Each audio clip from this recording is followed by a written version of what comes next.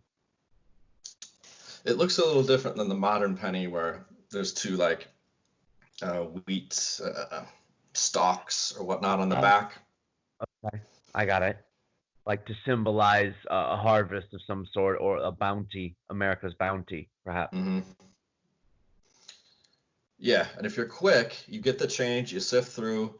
If you're not finding anything, you could be like, hey, do you mind just super quick, just exchange with the other coins. I didn't like this batch. No. Sometimes they'll do it if it's slow. If it's if they got nothing else to do, they'll trade them out, and that's you do that enough, you're gonna stumble upon one of these diamonds in the rough. Wow. See, I wouldn't think anybody would have the patience for that. They would think it was some sort of scam or something. Oh yeah, those change. Well, that's a paper bill thing. If you've ever seen those guys, it's What the guys hand you a 5 and say, "Can you give me 3 2s instead?" or something like that. It's nuts. The whole they give you a couple 20s. They're like, oh wait, I need that back. Can I get 2 10s instead? Like, oh, but here, then and then all of a sudden they're out the door with like $20 or something. Yeah, I think that happened. Before you know it. I forget what job it was at, but I was working at it was a store, and they were telling us to watch out for people who come in and try to make change, and then they'll just fast talk you and confuse you, and then they walk out with $20 to their name. Yep, long gone. Yeah, let me see what's been going on hockey wise, because I'm a big hockey fan. No, it looks like they're on some sort of mid-season break or late season break. I guess they finally decided to let players rest up for the playoffs. So yeah, looks like they've taken a bit of a break as well. We got the All-Star break. Maybe it's just an extended All-Star break. Who knows? Maybe.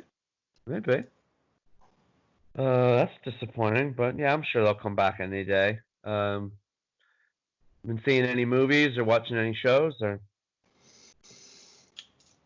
I felt like I had to watch that Tiger King. Have you seen that? No, I haven't. I've been watching Woodchuck Queen. Is that Disney Plus or I just have the Netflix? No, I think this is I think it's either on UPN Ultra or Fox Quality. It's about a woman who like lives up in New Hampshire or somewhere in New England, and she's got this thing where people come and visit her woodchucks, but they catch her doing all sorts of weird things with these woodchucks. They've been caught her on tape like jumping around. She's been swinging them around. She's got people coming and visiting them, and then all kinds of drama ensues. But it's pretty crazy. Huh. Tell me about this tiger. Sounds fun. Oh, yeah, it's hard to, just something you gotta see really. He's a hillbilly with 2 husbands that runs some dark web, large cat circus. Basically, that's Okay. what. And just when you think it can't get any more insane, it does as it goes. It's like 6 or 7 episodes documentary, and just when you think it can't top itself, it just gets nuttier. So this is real life. It's not made up. Right. These are facts. Oh wow. Okay. Yeah, no, I might have to check that out because I've always been a been a sucker for a dark web kind of crazy entanglement thing involving strange people and animals. Mm-hmm. This is right up your alley. Okay, yeah. Okay, as soon as I finish Woodchuck Queen, I'll go over and check this out. But yeah, I've seen a few people talking about it. All right, maybe we'll leave it there. All right, guys. Always appreciate it. Thanks for tuning in. Yeah. Catch you next time. Yeah, thanks for listening, guys. Appreciate the heck out of that. And, if you're out there doing some spring cleaning or something, have fun. Yeah, it's the thing to do. Seems like everybody's cleaning. Yeah. Thanks for checking out the Rumormill podcast. We'll see you next time.